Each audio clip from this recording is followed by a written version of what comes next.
The train never truly stops. That's the first thing you learn when you live on it long enough. Even when the brakes scream and the engines wind down at a refueling station, there's a tension in the air, as if the whole steel beast is holding its breath, waiting to move again. I was a maintenance engineer before the dead started walking. Rail systems, track integrity, diesel-electric locomotives. When the outbreak hit, I was underground, inspecting a switching junction beneath the city. By the time I surfaced, the streets were already loud with screams and sirens. I didn't know then that my entire future would be spent on rails, chasing motion like it was oxygen. The train's name is the Meridian, though most of us just call it the line. 27 carriages long, 3 locomotives pulling from the front and 1 pushing from the rear. Reinforced steel plating along the lower half, ballistic glass welded over every window that hadn't been removed entirely. Solar panels line the roofs of the living cars, feeding auxiliary batteries. The engines run on diesel refined at the stations. We rotate through old depots turned fortresses, spaced hundreds of kilometers apart. The Meridian follows a looping network of tracks spanning thousands of kilometers. It never runs the same stretch too often. If a line goes down, we reroute. If a bridge collapses, we abandon it. The world below belongs to the dead. We stay above it, moving. I wake to the low vibration through my bunk, a familiar hum that's worked its way into my bones. My cabin is narrow, converted from what used to be a sleeper compartment. A single bed bolted to the wall, storage crates beneath, a fold-down desk cluttered with tools I don't strictly need anymore but refuse to part with. Engineers are superstitious like that. A soft knock comes at the door. "Jonah," a voice calls. "You awake?" "Been awake since the last curve," I say, swinging my feet down. The train leans gently into a turn, metal singing somewhere deep in the chassis. Mara steps inside without waiting for an answer. She's head of logistics, which means she knows everything. Who's hoarding food? Who's fighting with who? Which family is thinking about doing something stupid like jumping ship at the next station? "You're on inspection today," she says. "Rear coupling's been acting up." "When isn't it?" I mutter, pulling on my boots. She smiles thinly. None of us really smile anymore. It's more like showing your teeth to prove you still remember how. The corridor outside my cabin is alive with morning routine. Kids carrying water jugs too big for their arms. Someone arguing softly over ration credits. The smell of reheated grain and synthetic coffee drifting from the communal car 2 carriages up. Hundreds of families live here, nearly 900 souls packed into a machine that never rests. The communal carriage used to be first class. Now it's the heart of the train. Seats ripped out, walls knocked down, replaced with long tables, exercise equipment welded to the floor, strings of LED lights running the length of the ceiling. It's where people pretend this is still living and not just surviving. I pass through without stopping, nodding to familiar faces. Old Ben teaching 3 teenagers how to play cards with a deck missing half its suits. A couple dancing slowly to music only they can hear. We all know better than to get too attached. The rear cars are quieter. Fewer families choose to live back here, too close to the push engine, too close to the open maintenance platforms where the dead sometimes gather along the tracks, drawn by the noise, pacing us like wolves that can't quite catch up. I climb down onto the inspection platform as the wind tears at my jacket. Sometimes I see movement. Sometimes I don't look long enough to be sure. The coupling is exactly what I expected. Stress fractures creeping along the welds, metal fatigued from constant motion. Everything breaks eventually, even things designed to last forever. "Radio check," I say into my headset. "Reading you," comes Eli's voice from the control car. He's younger than he sounds, born after the outbreak, raised on the line. He's never known a world that stood still. "I'll need to reinforce it at the next station," I say. Can't do a full repair while we're moving. A pause. We're due at Station 3 in 6 hours. Good, I reply. I'd rather not test how much strain this thing can take. As if the train hears me, there's a sudden jolt, just enough to knock my balance off. My heart spikes, then settles when the rhythm returns to normal. Track shift, Eli says quickly. Nothing major. Nothing major is how disasters start. By the time I climb back inside, my hands are numb, and my thoughts won't slow down. I pass the communal car again, and this time I stop. Watching people helps. It reminds me why we keep fixing the train instead of letting it run itself into the ground. A girl maybe 8 runs past me laughing, chased by her brother. Their mother watches from a bench, eyes tired but warm. I wonder what stories they tell these kids about the world before, or if they tell them anything at all. The announcement chime sounds overhead. Approaching refueling station in 5 hours. Mara's voice echoes through the carriages.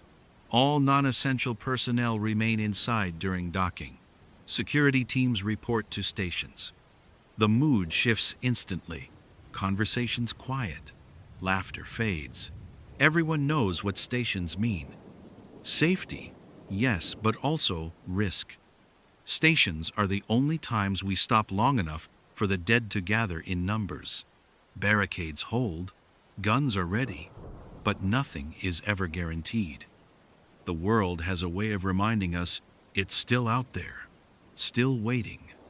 I grip the railing as the train barrels forward, unstoppable, unyielding. As long as we keep moving, we live. And someday soon, I can feel it. Something is going to try very hard to make us stop. 5 hours later, the sky outside has turned the color of old bruises, purple and gray, layered thick with clouds that never seem to rain anymore.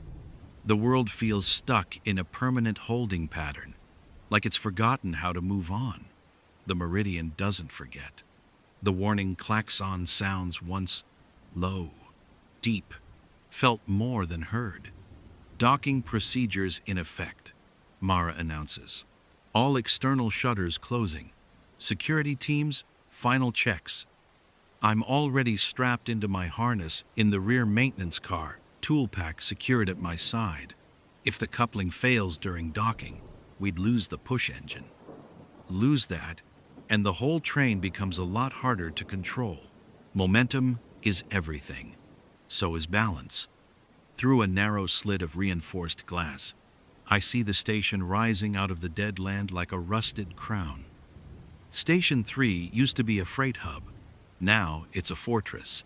Concrete barriers stacked 3 high, topped with welded scrap metal and razor wire. Old train cars are parked perpendicular to the tracks, turned into walls. Watchtowers bristle with mounted lights and rifle ports. Everything is scarred, dented, patched just like us. The train slows, brakes shrieking in protest.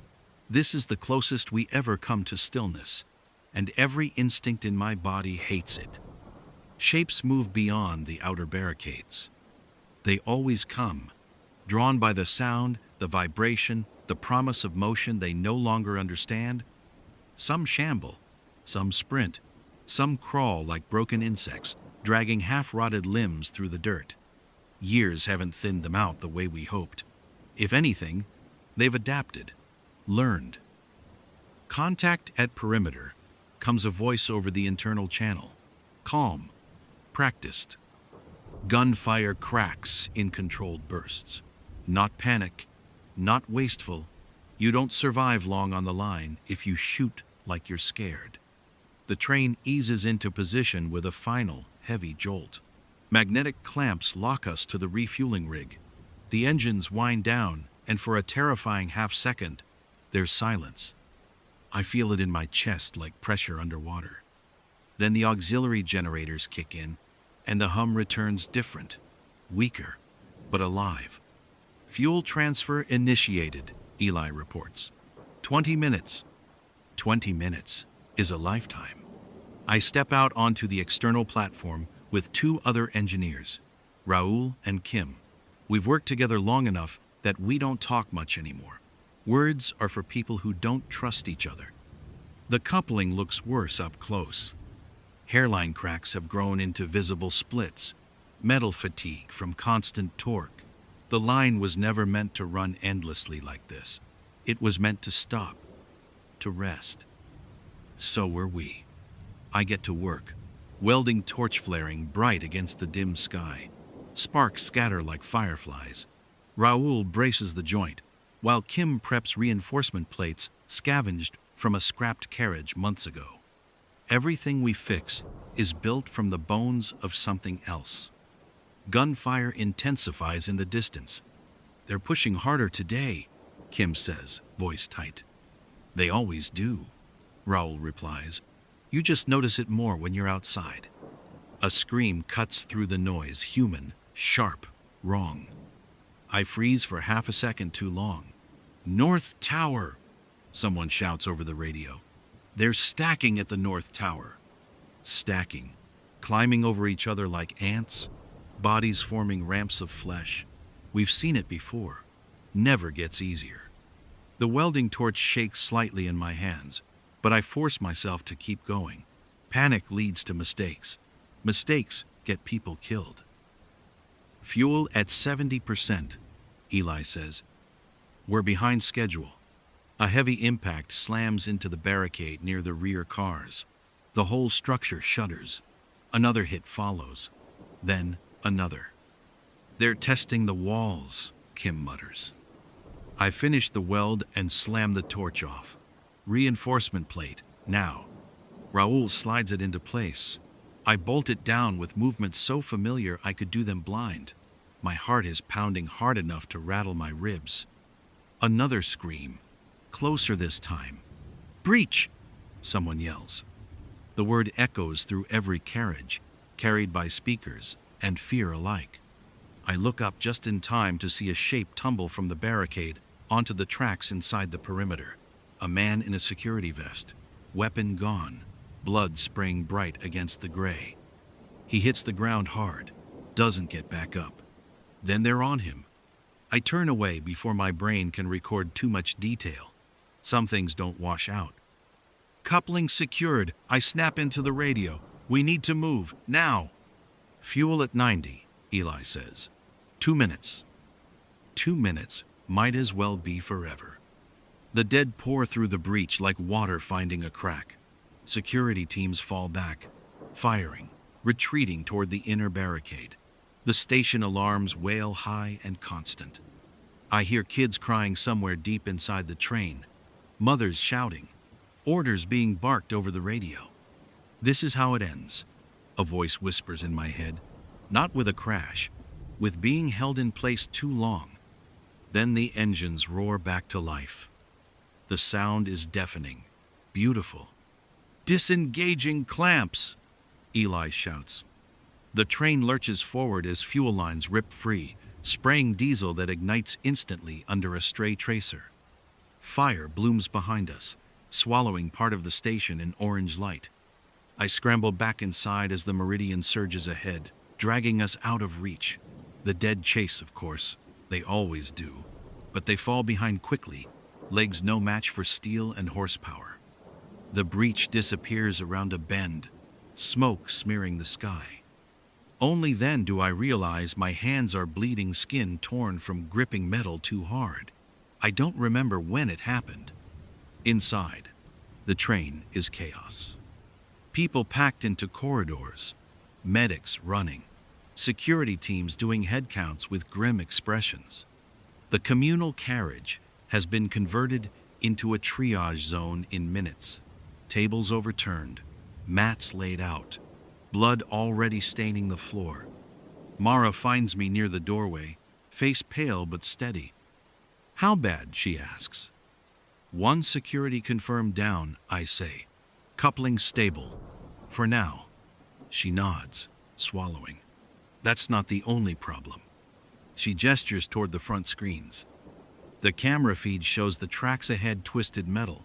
A section collapsed inward like it's been chewed through. Sabotage. Or something worse. We can't stop, I say quietly. I know, Mara replies. Control's rerouting us. I stare at the broken rails, rushing toward us, then watching as the switches ahead clack violently and pull us onto an alternate line at the last possible second. The Meridian screams, but holds. The train keeps moving. Behind us, the station burns. Ahead of us, the world waits with something new. And for the first time since the outbreak, I wonder if motion alone is going to be enough to save us. The reroute takes us east, away from the familiar loops we've relied on for years. The Meridian groans as it adjusts to the new grade, engines straining briefly before settling into a steady, determined rhythm. I feel it through the floor, through my teeth. The train doesn't like surprises any more than we do. Neither do the people. By the time the alarms stop blaring, word has already spread. The communal carriage fills with low, anxious murmurs. Families cluster together. Security teams stand watch at every access point, rifles slung but ready. No one says it out loud, but everyone's thinking the same thing. We're off the map. I wash my hands in a narrow sink near the maintenance bay, watching pink water swirl down the drain. The cuts aren't deep, but they sting. Physical pain is grounding. It reminds me I'm still here. Mara catches up to me again, tablet tucked under her arm. She looks more tired than she did an hour ago, and that's saying something. Control finished the assessment, she says. The damaged section wasn't an accident. Track sabotage, I ask. She nods. Deliberate. Charges placed to weaken the supports. Timed for when we were approaching. My stomach tightens. Who would even know where we'd be? Exactly. We don't deal with living enemies often. Bandits, raiders, those problems burned themselves out in the early years. Most people either joined something bigger or died trying to go it alone. The Meridian is known, sure, but our routes are flexible, hard to predict. Unless someone's been watching. Where does this line go? I ask. Mara hesitates. That's never a good sign. Old freight corridor, she says. Decommissioned before the outbreak. No stations, no fortified depots. 3 days minimum before we can rejoin a known loop. 3 days without refueling, without safe stops, without contingency. Engines can handle it, she adds quickly. Barely. If nothing goes wrong. If nothing goes wrong, might as well be a curse. The first night on the new line is restless. The train keeps moving, but sleep doesn't come easy. Every unfamiliar sound feels like a threat. The vibrations are different here, older tracks, less maintenance. I lie in my bunk, listening to the rails sing, trying to tell myself that steel is steel no matter where it runs. The second day brings the landscape I've tried to forget. Cities. Not the hollowed-out shells we usually skirt around, but dense clusters of buildings, close enough to the tracks that I can see into shattered windows. Banners hang from rooftops, faded cloth painted with symbols I don't recognize. Some of them move in the wind. That wasn't there before, Kim says beside me at the observation slit. Nothing stays the same, I reply. Movement catches my eye. Human movement. Figures on rooftops, watching us pass. Too still to be dead. Too organized to be random survivors. Do they look fed? Kim asks quietly. They do. Strong, coordinated, armed. A warning shot cracks from somewhere ahead, a flare launched into the sky, bursting red above the tracks. The Meridian doesn't slow. Security to stations, Mara announces. Her voice is calm, but there is an edge to it now. Possible, hostile observation. The figures don't attack. They just watch as we thunder past, faces hidden behind masks and scarves. I feel exposed, like prey that's wandered too close to a den. By afternoon, we start to see evidence of work. Along the line, freshly cleared brush, new sleepers bolted into place. Someone has been maintaining this track. For us, Raoul says grimly, the third night is when everything breaks. I'm halfway through a systems check when the train shudders violently, far worse than any track shift. Tools rattle off hooks. Somewhere forward, metal screams. Emergency alert! Eli's voice snaps over the channel. Obstacle on track, can't avoid brace. There's no time to argue. I grab the nearest handhold as the Meridian plows into something massive. The impact is deafening. The train lurches, carriages swaying wildly. People scream. Power flickers, plunging sections into darkness before emergency lights kick in. Then we're still moving but slower. Wrong. Front engine's damaged, Eli says, breathless. We're losing power. I scramble to a viewport. The tracks ahead are blocked by a derailed locomotive. Old, rusted, deliberately positioned. It's wedged just enough to cripple us, without fully stopping us. A trap. They want us slowed, Mara says over the channel. Gunfire erupts from the hills. Living attackers, coordinated, dozens of them, maybe more. They know the dead will come, and we can't outrun either of them anymore. The Meridian grinds forward at half speed, engines howling in protest. Bullets ping off reinforced plating. One punches through an upper vent, spraying sparks and smoke. Security teams return fire through firing ports. The dead start to appear, drawn by the noise pouring out of alleys, stumbling down embankments, flooding toward the tracks. The attackers fall back, retreating uphill, leaving the dead to do what they always do best. Swarm. Jonah. Mara's voice cuts through the chaos. I need options. I stare at the damage readouts, scrolling across my tablet. Front engine compromised. Cooling system breached. If it overheats, it'll seize. If it seizes, we lose momentum, I say. And then we're done. A hard choice forms in my mind, heavy and terrible. There's a way, I continue slowly, but you're not going to like it. Try me. We decouple the front engine. That engine's our primary, she says. It's also dead weight right now, I reply. The rear and mid-engines can carry us if we lighten the load. We dump the damaged section and punch through. And the people in those cars? There aren't any, I say. We stopped using them years ago. She exhales shakily. Do it. I move fast, heart hammering. Raoul and Kim are already there, reading the same data, thinking the same thing. We don't argue. We just work. The dead are hitting the sides of the train now, hands slapping against steel, faces pressed to windows.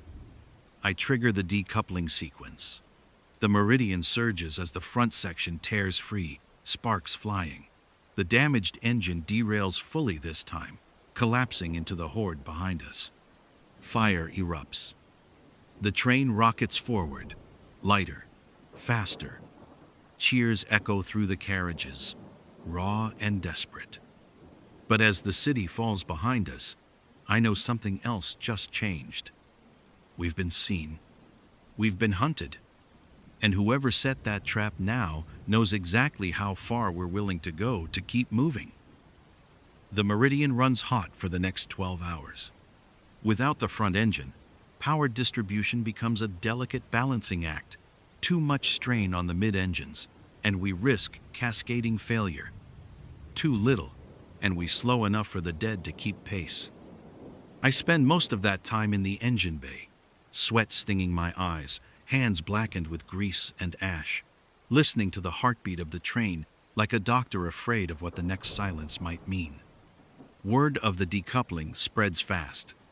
Some people call it heroic, others call it reckless.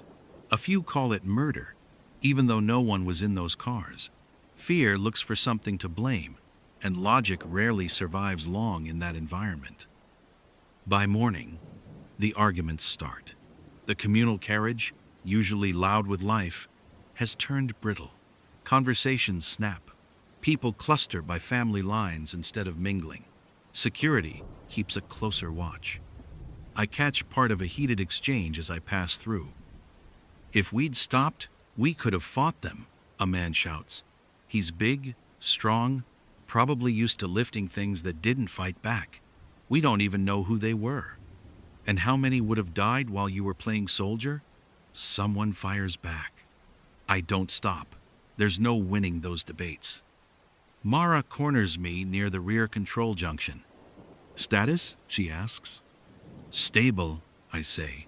"For now. But we burn fuel harder than planned. If we don't rejoin the main loop soon..." "I know," she says. "We're working on it." She looks past me, down the corridor, where a group of teenagers are whispering fiercely among themselves. One of them glances our way, eyes hard. "Jonah," she says quietly, "people are scared." "People are always scared," I reply. "Yes," she agrees, "but now they're starting to think the train might not be enough." That thought lodges in my chest like a splinter. The Meridian has always been more than steel and engines. It's an idea, motion as safety, progress as survival. If people stop believing in that, the whole system collapses long before the machinery does. The second day after the ambush, we find the bodies. A stretch of track ahead is littered with them, dozens of corpses laid out deliberately beside the rails. Not dead, not yet.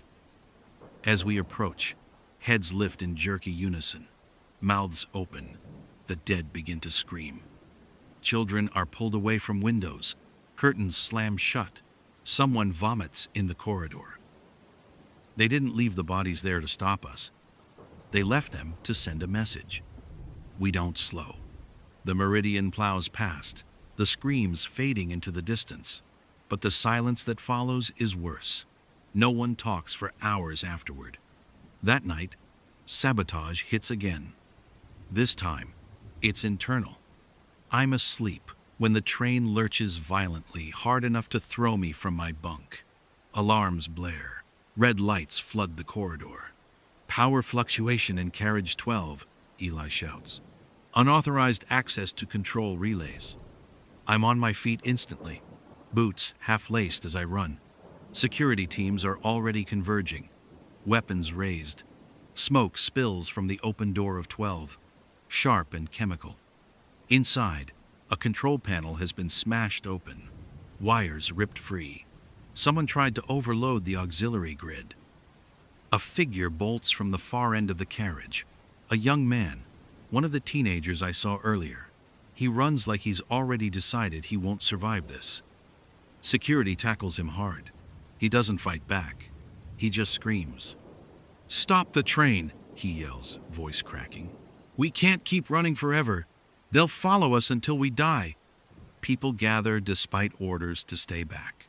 Faces twisted with fear, anger, uncertainty. Mara arrives seconds later, taking in the scene in one sharp glance. "Get him secured," she orders. "No," the boy shouts. "You don't understand. They're hurting us. Just like the dead. They want us tired, broken."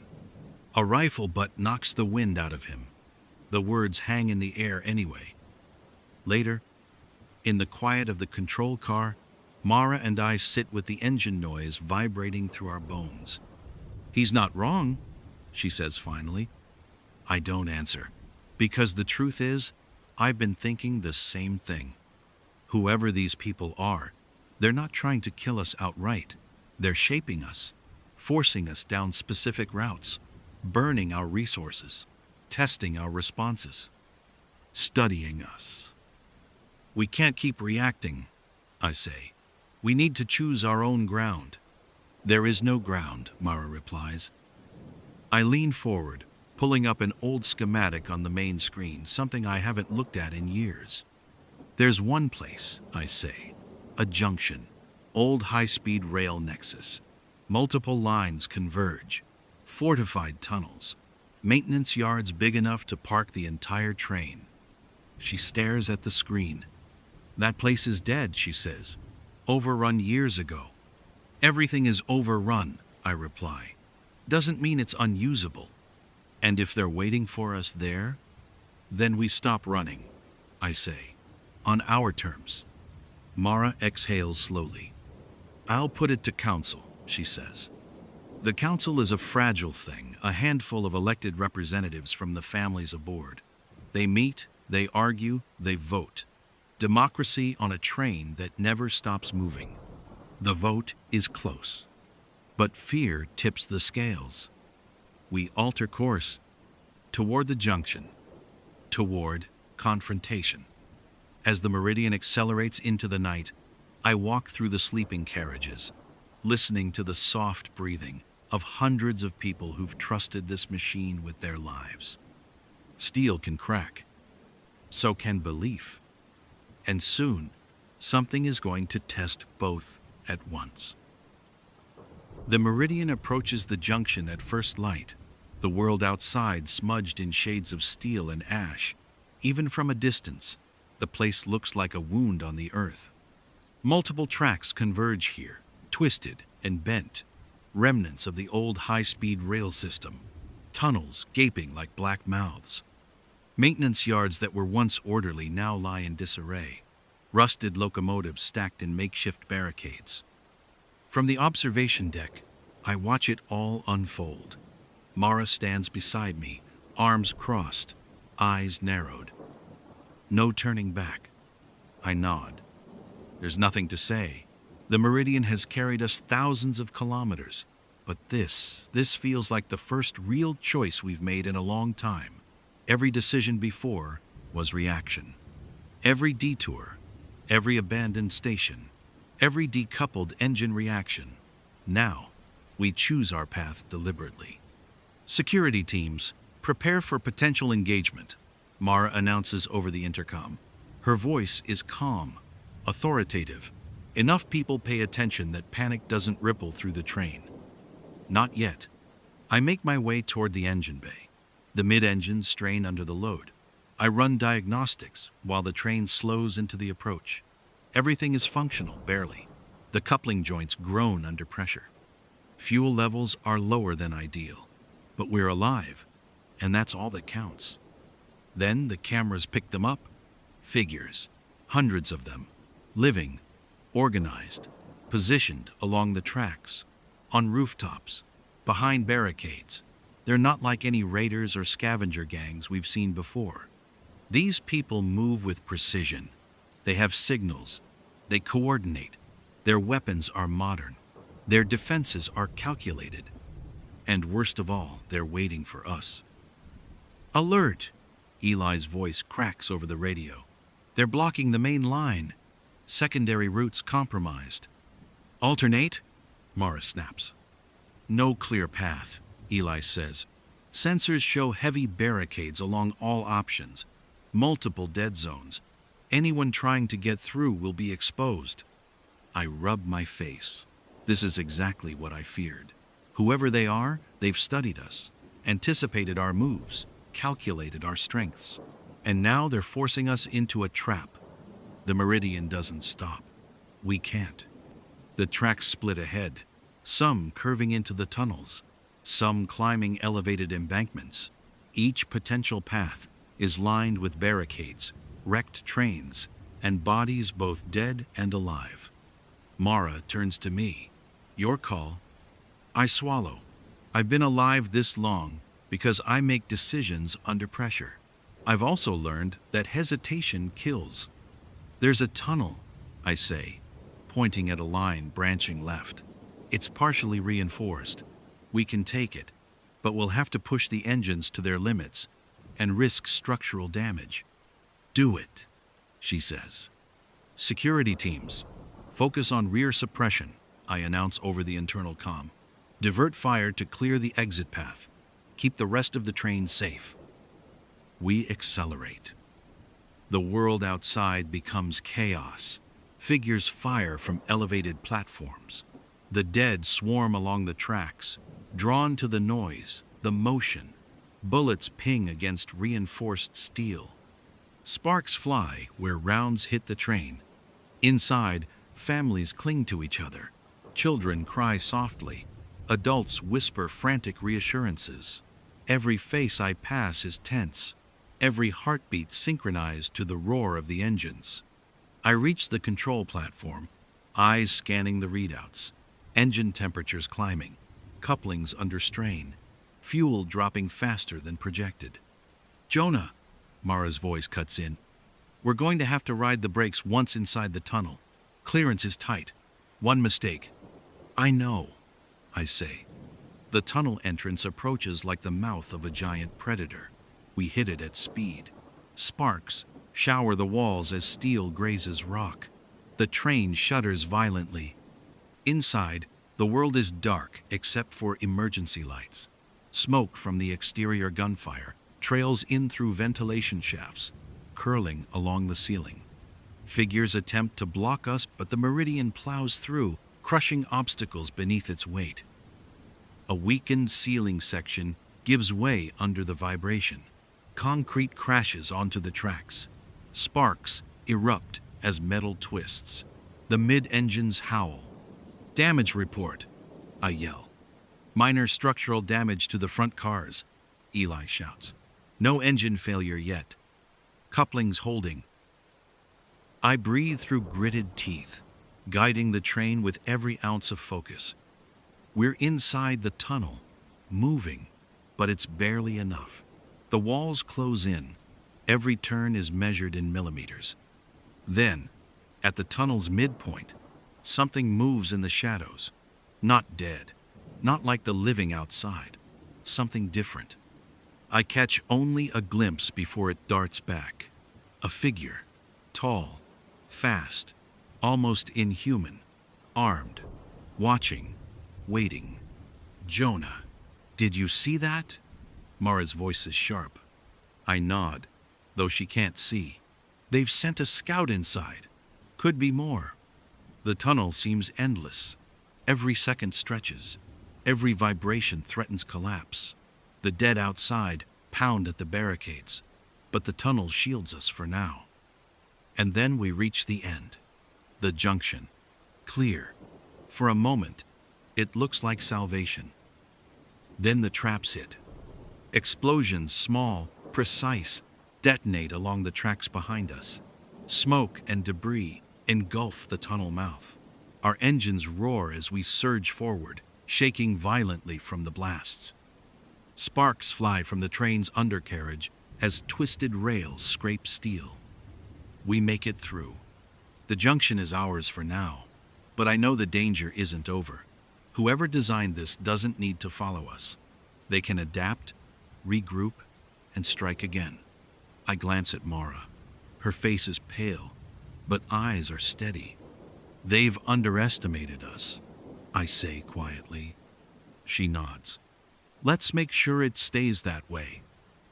The Meridian rolls into the abandoned maintenance yard. Rusted cranes and broken locomotives offer partial cover. We can finally slow, evaluate, repair, but only for a few hours before we must move again. Inside the communal carriage, people cheer softly. Relief, exhaustion, fear, and defiance mingling into a tense silence. I walk through the carriages, passing faces lined with dirt, sweat, and hope. Steel can be repaired. Engines can be patched. Tracks can be reinforced. But courage is a fragile, fleeting thing. And tonight, it's holding. Because for the first time in days, we chose where to stand. But I know this peace won't last. Not with the living enemies outside. Not with the dead always waiting. Not with the world itself fractured and hungry. The Meridian is stationary for the first time in 3 days. And yet, every vibration through my bones reminds me it will never truly stop. The first hours of daylight at the junction are quiet, deceptively quiet. The Meridian rests on reinforced tracks inside the maintenance yard, engines idling softly. Steam hisses from broken pipes. Sparks from emergency welds dot the air. For the first time in days, I allow myself to breathe without the constant edge of imminent disaster. But I know better than to relax. Mara convenes the council in the communal carriage. Security teams flank the doors. Families cluster in the corners, whispers ricocheting off walls stripped bare for tactical use. Fortifications first, Mara says. We need barricades on the entrances, weapons positioned, medical teams ready. Any sign of their movement, we respond. I move through the carriages, checking the rear engines and couplings. The modifications we made to survive the derailed front engine are holding, but only just. Every weld, every joint feels fragile, and I know the line isn't designed to stop fully in the middle of nowhere. By mid-afternoon, our observation posts report movement. Scouts, not dead, not random survivors people. Organized, armed, moving in small squads across the shattered yards.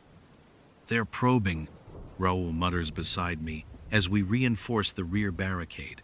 They want to see our response time, test our strength.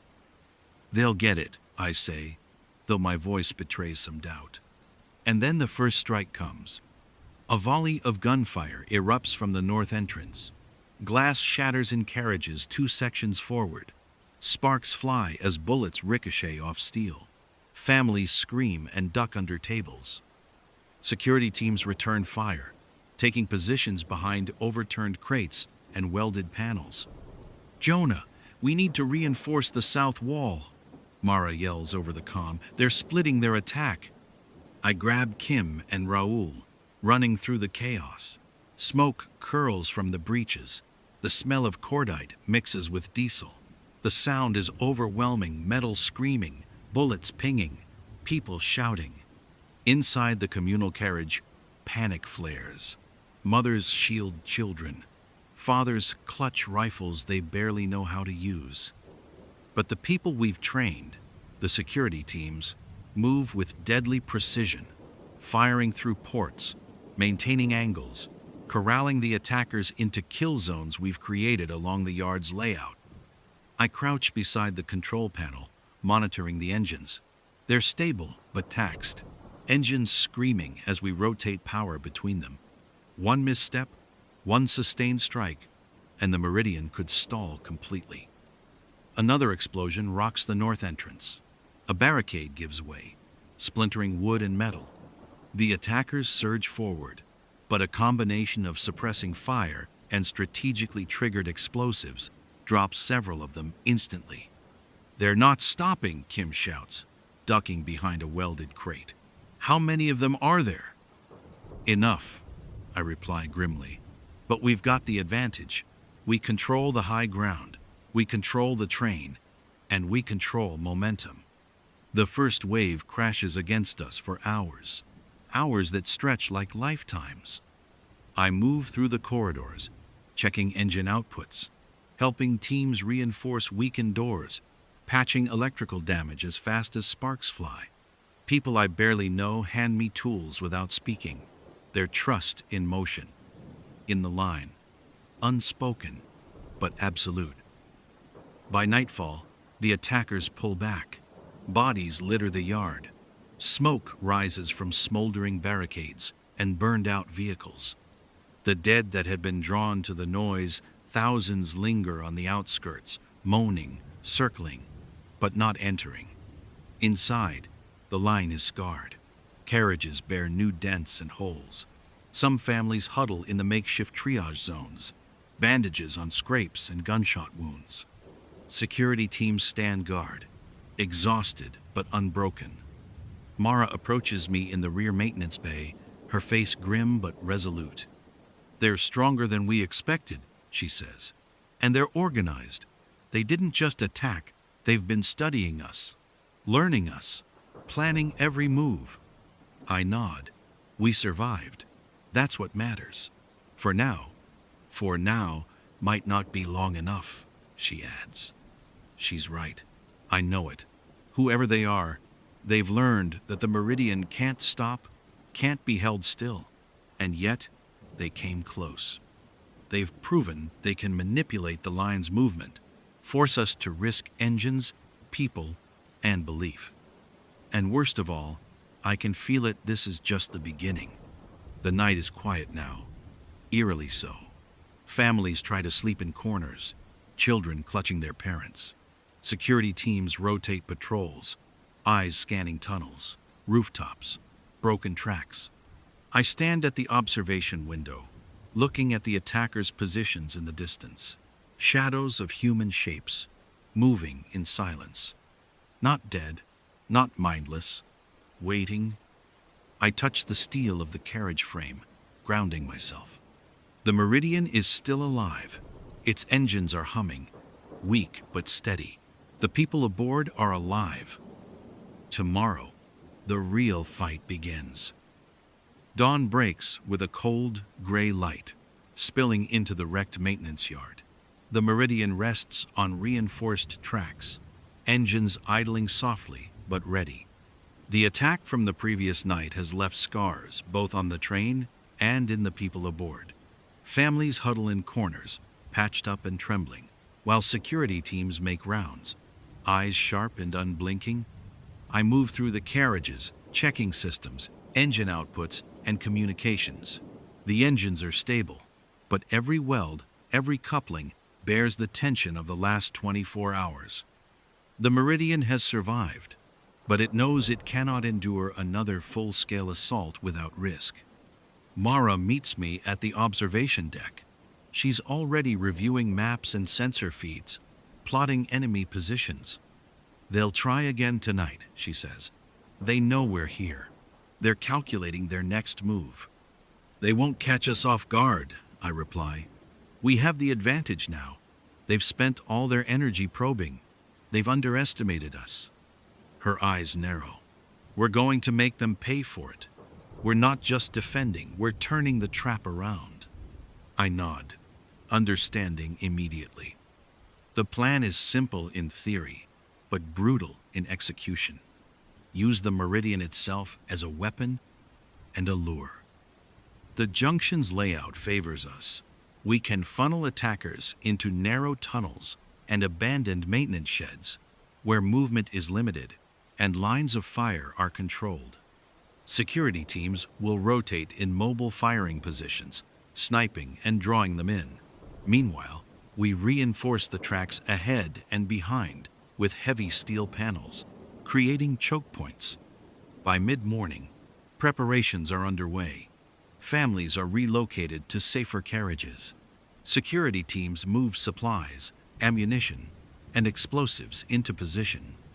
Engineers like me work feverishly to strengthen weakened couplings and reinforce emergency braking systems. The attackers, sensing movement, begin probing again. Flares fire across the yard, scouting our positions. But this time, we're ready. Jonah, forward relay system ready? Mara asks. I nod. Engines calibrated, brakes and couplings reinforced. We can accelerate or decelerate in seconds. Controlled stops inside the tunnels. By late afternoon, the first wave arrives. A small squad of humans, armed and methodical, moving quickly along the perimeter. The dead follow in disorganized pursuit, drawn by noise. The Meridian moves, but not far. Instead, we rock back and forth slightly along the tracks, a feigned retreat. Security teams fire controlled volleys from hidden positions. Explosives planted along the outer tracks detonate in bursts, driving the attackers into the tunnel choke points we've prepared. It works perfectly. They push forward, thinking they can force a confrontation. The dead follow blindly. Suddenly, they are trapped. Narrow passages funnel them into firing zones. The line is stationary, but every inch of track is a kill zone. The firefight is brutal but precise. Bullets tear through barricades and armor. Explosives tear through cover, and the attackers, confident and organized, begin to fall. The dead pile up behind them, creating chaos and confusion. Inside the train, families watch from reinforced windows. Children press their faces against steel, eyes wide. But the adults know the difference between defense and surrender. Security teams coordinate perfectly, movement choreographed through weeks of training. I run between the engine bay and the observation deck, checking systems and relaying updates. Sparks fly from minor electrical damage, but the engines roar steadily, holding the Meridian's weight as the stationary train becomes a fortress. Hours pass like this, a violent dance of motion and stillness. By nightfall, the attackers are retreating. Those still alive slip away into the darkness, leaving the dead and debris behind. The junction is ours. Mara walks beside me, surveying the aftermath. They underestimated the train, she says softly. I nod, exhausted but alive, and they'll think twice next time. She turns to the gathered council. This isn't just survival anymore. We are the line. We control our path. We decide when to fight, when to move, and when to hold our ground. The people aboard murmur agreement, a fragile but growing sense of unity. I look out over the yard, bodies piled, smoke curling in the cold night air. The Meridian is stationary for now, engines humming, people breathing, the world around us broken but contained. We have won this battle, but I know the war isn't over. The attackers were just the first of many who will challenge the line. They've seen our strength, and they will adapt. But for the first time in what feels like forever, we are not running. We are holding. We are fighting on our terms. And I know that as long as the Meridian moves or even stands still, we can survive anything the world throws at us. The dawn after the junction battle feels unreal. The yard is quiet, save for the hiss of the engines and the soft creak of the Meridian settling into its reinforced tracks. Smoke from burning barricades curls in thin, lazy streams toward a gray sky. The attackers are gone, for now, leaving only silence and the dead, ever present on the outskirts. Inside, the train hums like a living thing. People emerge from their hiding spots slowly, faces pale but determined. Families hug. Children laugh cautiously, unsure if joy is allowed. Mothers and fathers move among the wounded, offering quiet reassurance. I make my way through the train, checking systems and couplings. Every bolt, every joint, every engine is tested repeatedly. The Meridian has survived multiple assaults, sabotage, and relentless motion, but even steel has its limits. Mara meets me at the observation deck, her face worn but steady. They'll be back, she says. I know, I reply. They learned from last night. They'll adapt. Her eyes flick to the junction outside, then back at me. And so will we. For the next day, we work tirelessly. Security teams repair barricades, reposition snipers, and lay new traps for anyone who comes too close.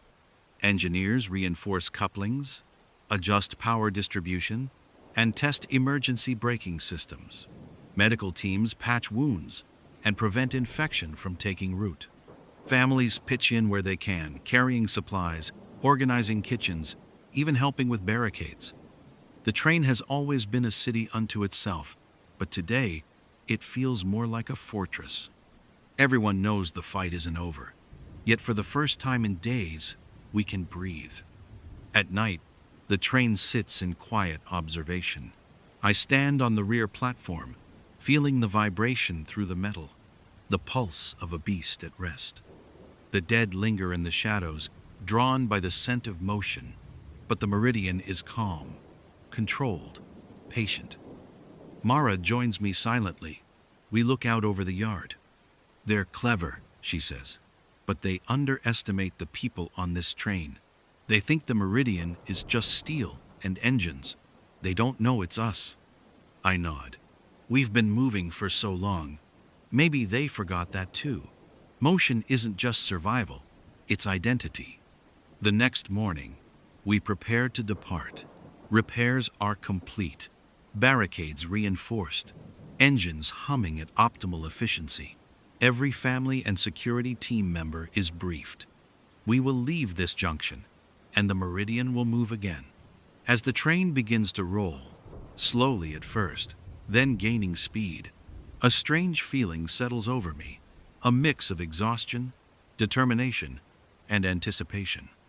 The world outside remains broken, filled with dead and living threats alike. But the Meridian moves forward, unstoppable, carrying hundreds of souls who have learned to fight, endure, and believe in their line. I check the engines one last time before returning to the communal carriage. Families gather, quietly sharing stories, laughs, and reassurances. Children play with makeshift toys, unaware of the dangers beyond the reinforced walls. Mara approaches, standing at the entrance. "Jonah, ready?" "Always," I reply. The line accelerates, and the landscape blurs.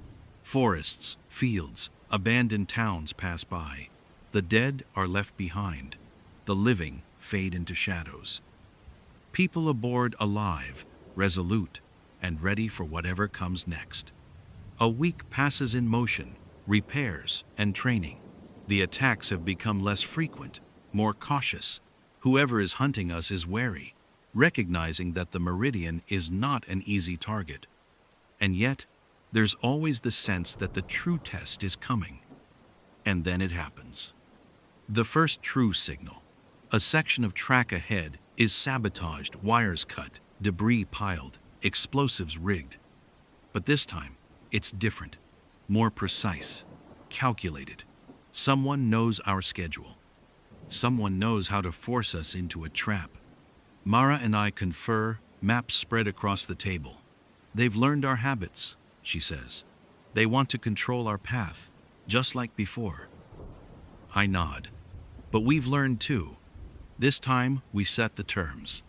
For the first time, we plan an offensive, not just defense. We will lure them, strike, and reclaim control." The Meridian rumbles, engines humming deep and steady.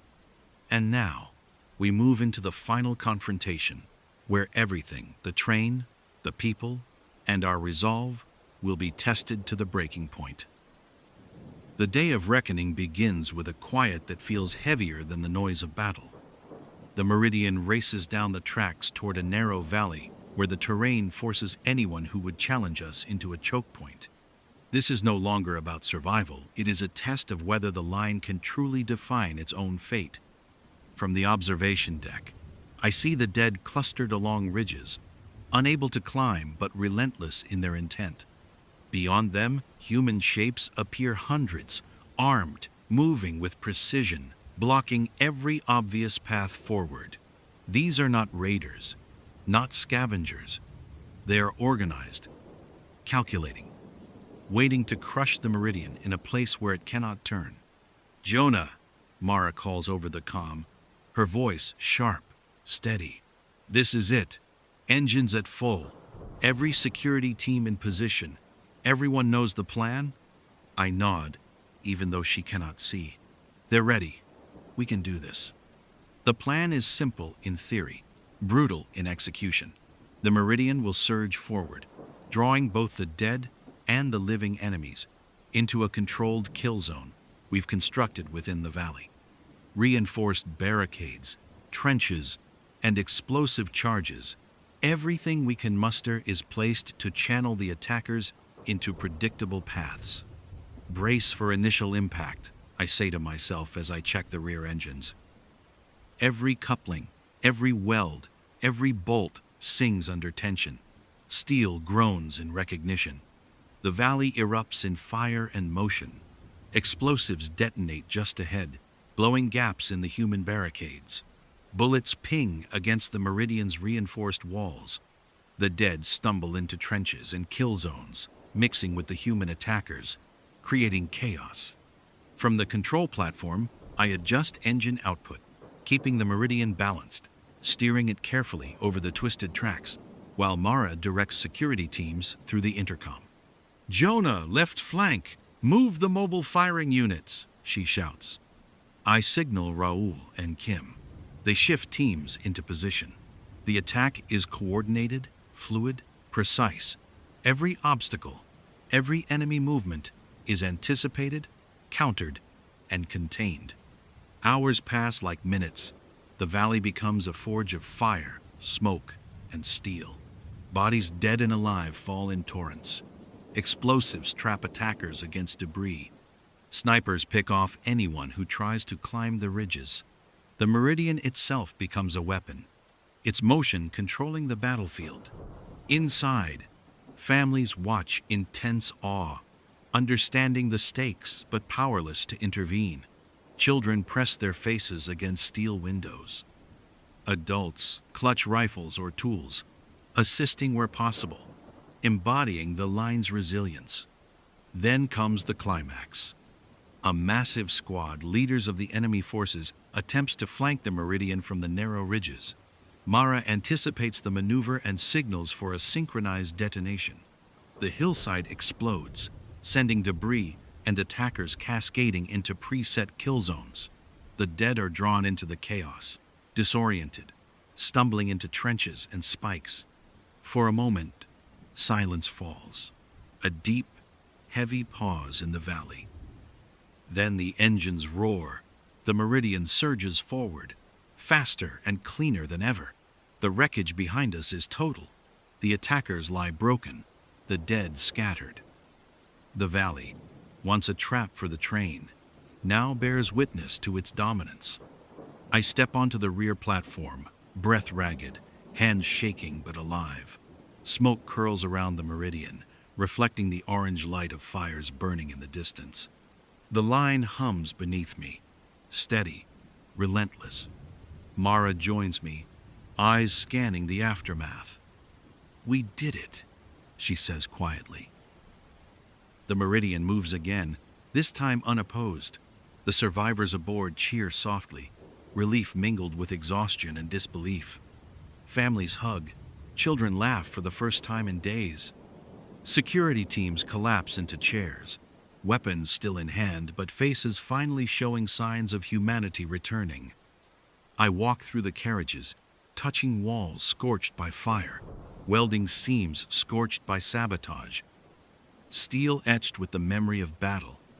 Every bolt, every engine, every carriage reminders of the cost of survival.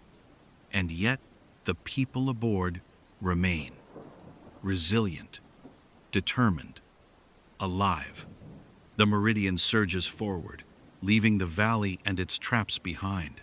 The dead and the living enemies fade into the distance, unable to challenge the line's momentum. Mara approaches, standing at the observation window. "Jonah, what now?" I look ahead at the endless tracks, stretching through forests, towns, and ruins. Steel rails glint in the sunrise. "Now," I say, "we keep moving." The Meridian hums, a living city of steel and courage. Motion is life. Motion is safety. Motion is the line. And as long as we move, we survive. And the Meridian will never stop.